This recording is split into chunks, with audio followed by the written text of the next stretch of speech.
So I guess this is what happens when you have two idiots try to act like L from Death Note. Other than that though, what a goddamn downer of an episode, my lord. Now, to be fair, this was kind of to be expected after everything that's been going on the past few weeks, but I still don't think I was mentally or emotionally prepared for just how somber and depressing this week's episode was. Hello everybody, I am Phenom Sage, and welcome back to another Chainsaw Man episode review.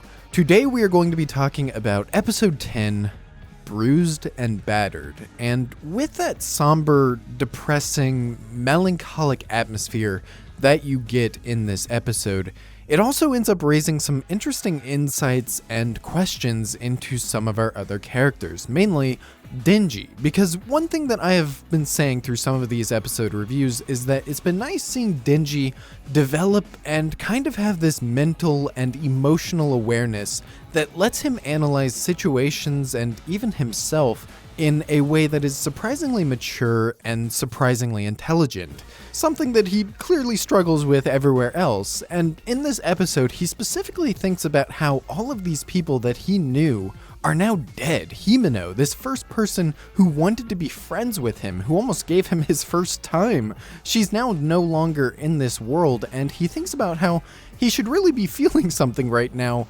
but he doesn't. And mood, first of all, you guys who watched my previous episode reviews, that's hashtag relatable, but this is also something that I've been thinking about a lot with Denji's character. He's clearly in touch with a lot of his humanity. He's not like Power, who is just essentially a devil in human form. He has human desires and human tendencies, and yet the critical part of his humanity, that empathy and that emotional resonance for other people, seems to be just completely missing. And I always thought in the past that it was just because he didn't know these people. Relatively speaking, these are all still strangers to him.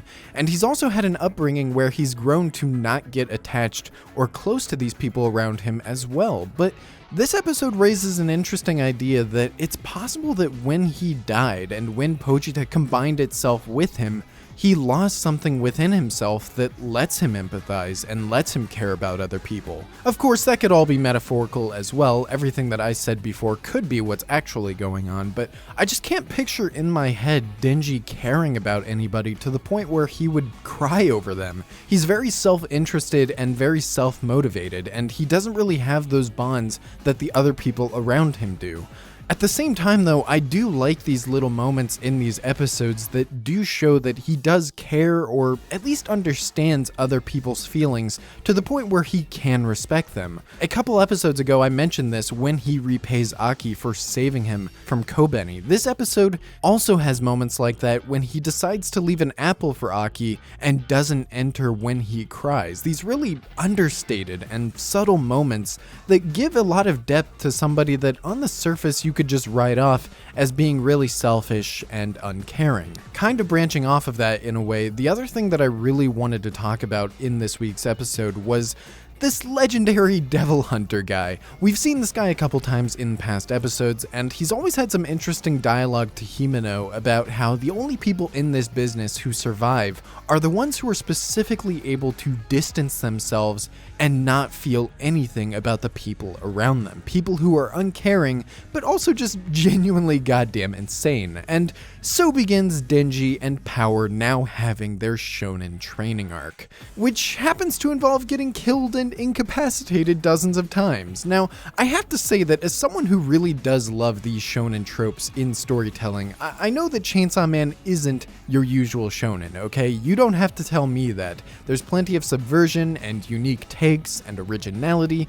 I get all of that, but it's also nice once in a while to see that this is actually a shonen, and you get these little fun shonen quirks like this aged and experienced sensei character coming in to teach these protagonists right after they've gotten brutally beaten by their opponents. Knowing Chainsaw Man, they'll probably move on from this sensei plotline immediately, but it would be nice to have at least one more episode with this guy while Aki is figuring out this whole future devil business before we move into the finale and then we see where the story is actually going from here. And I think that's what I find myself thinking about the most right now.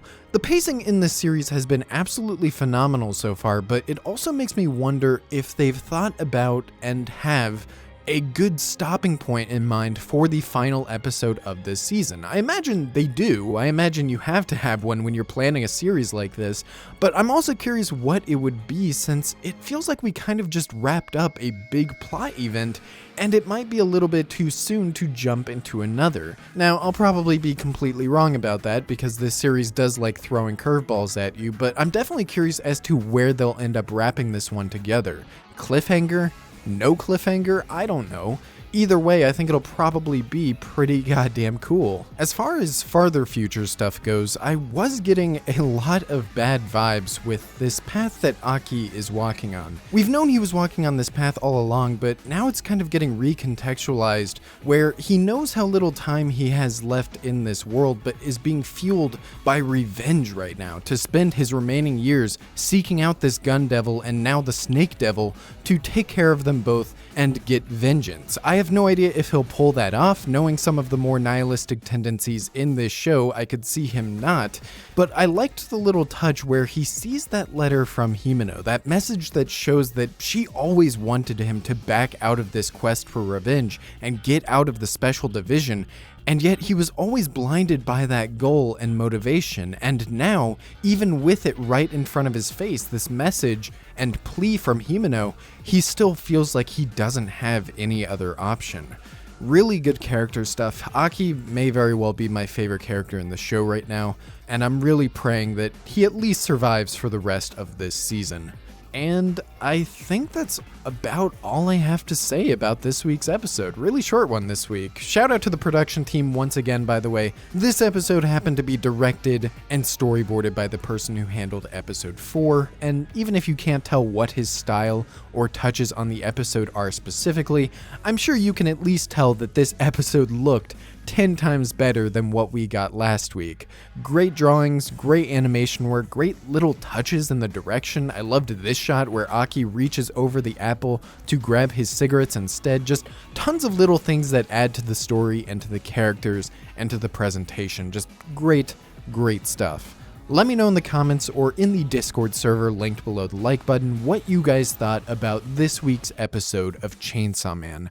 Kind of a breather episode, I will be honest, more of a downer, calm before the storm, so I imagine that this isn't going to be anybody's favorite episode. Feel free to prove me wrong about that in the comments, but it definitely served its purpose extremely well, and I am very excited to see what comes next. Thank you all so much for watching. I love you, and I will see you in the next video.